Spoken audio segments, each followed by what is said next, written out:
If there's a bike that makes people stop scrolling, it's usually not because it's the fastest, nor because it's the most sophisticated, but because it has an aura. And today we're talking about a bike with a truly powerful aura. This is the 2026 Kawasaki Z900RS. The question is simple: what's really new? And more importantly, does it still deserve to be called the king of modern retro? At first glance, frankly, this isn't a bike that screams for attention. It doesn't have aggressive winglets, nor does it have the sharp bodywork of today's superbikes. But that's precisely where its strength lies. The Z900RS has always played in the emotional realm. The classic round LED headlight, the rounded tank with iconic curves, the design lines clearly inspired by the Kawasaki Z1. In 2026, Kawasaki hasn't changed that DNA. They know people aren't buying this bike to look like a MotoGP racer, they're buying it for nostalgia. But it's still relevant in 2026.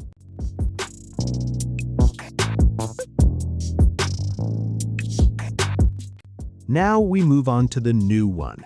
In terms of appearance, the changes are subtle. The new colors are bolder, combining deeper paint with a metallic effect that feels premium. The finishing details look neater. If you look closely at the engine and frame, the color tones have been slightly revised for a cleaner, more modern look. It's not a change you'll notice in 3 seconds, but when you get up close, you'll realize this bike has upgraded visually. The instrument panel retains the 2 signature large analog dials, but the digital display in the center is now sharper and more informative. Response is quicker, the display has more contrast, and menu navigation feels more intuitive. It doesn't go all digital like other modern naked bikes, and I think that's the right decision. If the Z900RS suddenly went too digital, it would lose its soul.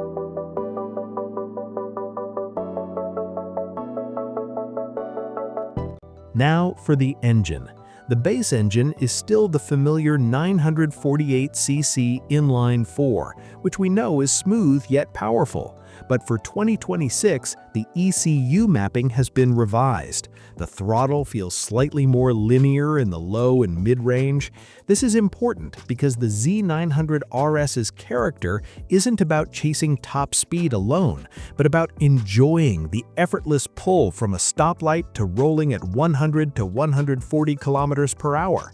The exhaust note? It still has the signature 4-cylinder roar, but it's more refined. There's been minor tuning of the exhaust system to create a deeper tone without being excessively loud.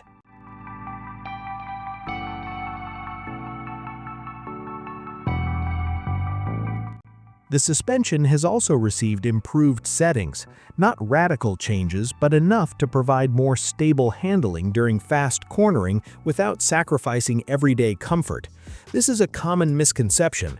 Many assume retro bikes necessarily compromise on performance.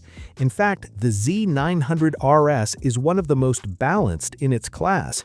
It can be laid back, but when pushed aggressively, its trellis frame and weight distribution remain confident. The electronics have also matured. Traction control remains, but its calibration has been made more natural. Its intervention doesn't feel harsh.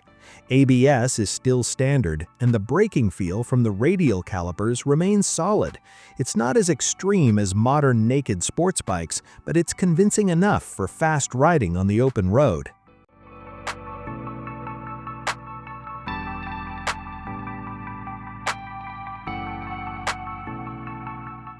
Now, the big question. Is this enough to be called new, or just a subtle facelift? Here's where it gets interesting. The Z900RS isn't a bike that needs to change drastically every 2 years.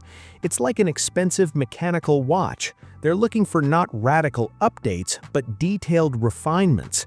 Kawasaki understands its target market well. They're not young people who only look at horsepower figures. They're riders who care about feel, build quality, and character. Compared to rivals like the Honda CB1000R or even modern European classics like the Triumph Speed Twin 1200, the Z900RS still has the strongest identity. The CB1000R is more futuristic, the Speed Twin is more classic European, but the Z900RS stands in the middle, Japanese retro with highly usable modern performance.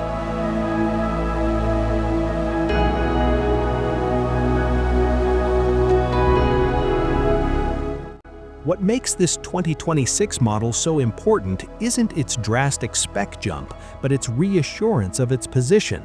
In an era of increasingly popular electric motorcycles, larger TFT screens, and more complex riding modes, the Z900RS remains true to its fun-to-ride formula, and that's precisely what makes it special. Now, let's be honest. If you're looking for the fastest bike in its class, this isn't it.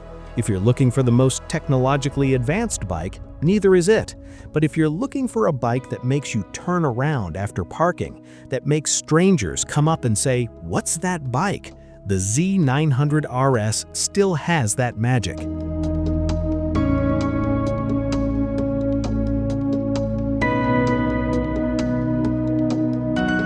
This 2026 version isn't a revolution, it's a mature evolution, a refinement of feel, not a change of direction.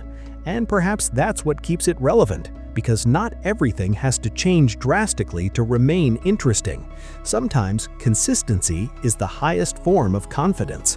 So now I ask you back, is this 2026 update enough to make you upgrade? Or do you feel Kawasaki is playing it too safe? Because one thing is for sure, in an increasingly digital and aggressive world, the Z900RS remains a reminder that riding is about feeling, not just numbers on a brochure.